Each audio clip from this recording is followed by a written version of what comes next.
Hi everybody, it's me, Ashley Brooke. I'm autistic and I have 2 autistic kids, and my topic that I want to talk about today is taking your children in public.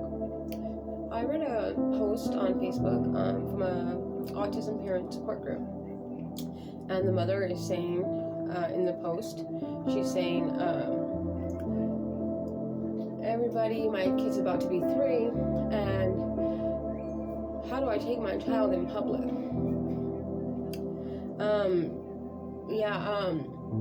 So after reading that, I was like, okay, I understand like what they're saying. Okay, I just want to go over a couple of things. So if you have a hyperactive child, you're going to want to make sure that they're not getting ABA. I always say that because it's true. That will make them aggressive and anxious, and my child started running and becoming very aggressive and more hyperactive once ABA was happening. So I stopped it immediately, and now she does infant education.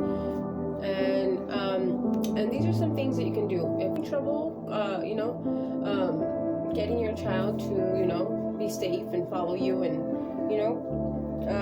stay with the group. You're going to want to start off by slowly getting them used to that type of stimulation. Do not, and I'm not shaming parents, okay? A lot of them don't understand, how it feels for us autistic people, especially when we're younger. Don't put the harness on them. I know a lot of parents are like, well, they're going to run off if I don't. Yeah, you need to do a little bit more homework than that, okay? That's not a solution.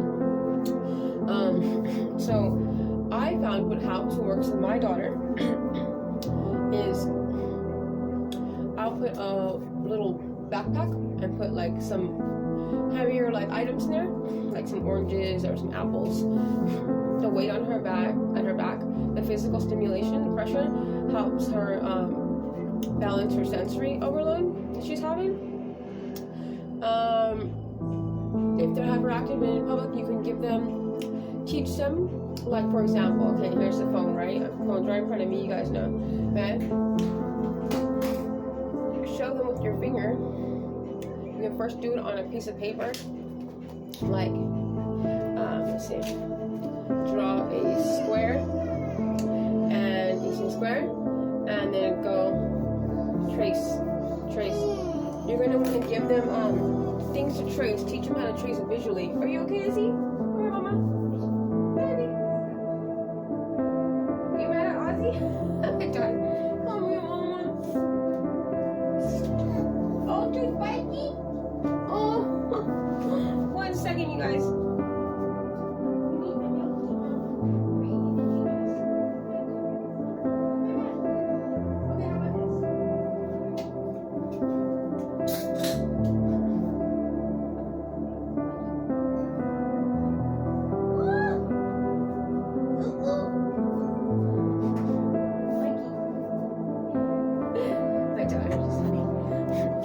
Visual tracing. I have a video on my YouTube where I show, I think it's a short, but I'm showing how I'm teaching my daughter how to visual trace. Can't see that box really, but you see. First start off like that. Then point to for example, a mirror or something on the wall. And then with your finger, trace. Get her to start looking like tracing with her eyes. Or him, They'll start tracing and learning how to visual trace. That will help them self-regulate their body, their mind, with the sensory overload that they're having. Oftentimes it's sound. Sometimes it's going to be physical stimulation, where there's too many people in the room, too much noise and lights and things going on around. Visual tracing helps a lot. It helped me all growing up. I visual traced, and I learned to do that instinctively, I guess, on my own, out of trying to calm myself down because my parents didn't understand. Come join me. Would you like to join me? You know I love babies. Oh. So this is my baby, you guys. So I totally get it when you guys are talking about being overwhelmed, don't know how to take your child in public because they're hyperactive. I got little Izzy right here. Izzy, say hi. In the camera, Mama. Hi. Hello. Blow kisses? How about a kiss? She wants to draw. She's gonna start chasing. everybody, let's see, no harness. That's going to make them freak out because they're already having touch stimulation issues. That's why when you go to grab them and they're trying to run off and throwing the body on the ground, because they're already having issues with touch. Don't put the harness. You're going to want to like start taking them to like a playground area where it's like enclosed. You're going to want to get them involved in participating. And what I mean by that is, before when my son was younger, he had trouble. Like I couldn't take him into McDonald's and even order the meal, or he'd be running around, you know, in the place or trying to like run out.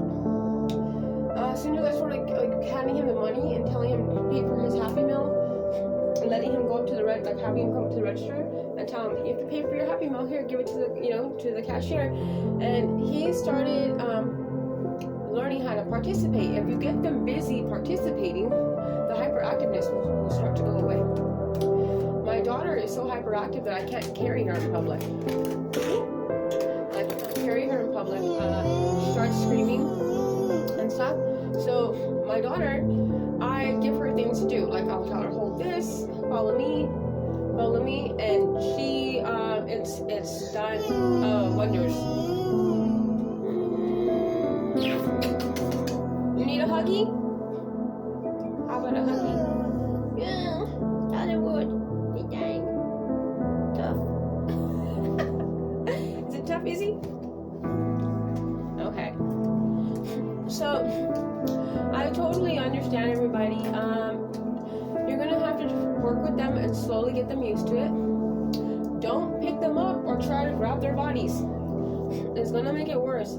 You have to just, you know, a lot of people are like, oh my god, how do I make it easier for me? Which is why they have the backpack and the harness and all that. The backpack harness, I mean. You have to stop thinking about what's gonna make it easy for you and think, you know, how is my child interpreting this environment and how can I make it, you know, less stimulating for them. And know that when we're having a sensory stimulation overload, if you stimulate a different sensory, there's usually one sensory that we have that actually helps us calm down. What happens is we start to focus on the other sensory that actually helps us like feel better. And by focusing on that one, it'll take the attention and take the focus off the one that we're having the overload with, and it'll start to like balance out, so to give some of that stimulation, passing it over to the one that we actually that actually suits us. So keep that in mind. And it does get easier.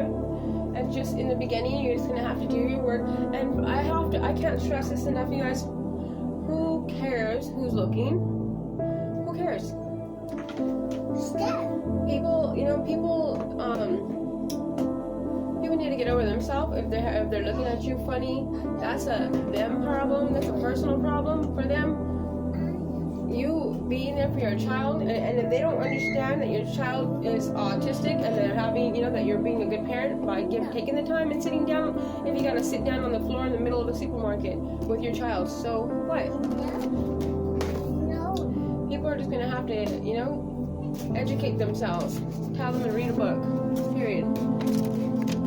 I feel bad for parents that are like worried about like, what are they gonna say? So what? What are they gonna say? Do they pay your bills? No. You know? Do they live in your life? Do they have to, you know? No. You do it. Like if you guys want to make it easier on yourself, just go through it. Go through it with your kid. Sit down in the middle of that supermarket floor if they're having a meltdown. Or they start pulling and throwing their body on the ground. Just be like, okay, sit down. Don't grab them. Just sit down. When your child sees you sit down on the ground, they're gonna come to sit down. I went as far as I laid down on the floor in the middle of a public place because my son, he responded better that way. He would lay, if he saw me lay down, he'd be like, oh, what? Like she's not touching me. She's calm. And I brought him low to the ground. Being low to the ground when you're autistic, for some reason, it helps us calm down. You know, it's very important. I think it's maybe because our depth perception is kind of off. It makes us feel safer. You know, physical support, feeling safer to the ground, lower to the ground. So keep that in mind, everybody. That's for going out in public with your child. Just give them some time.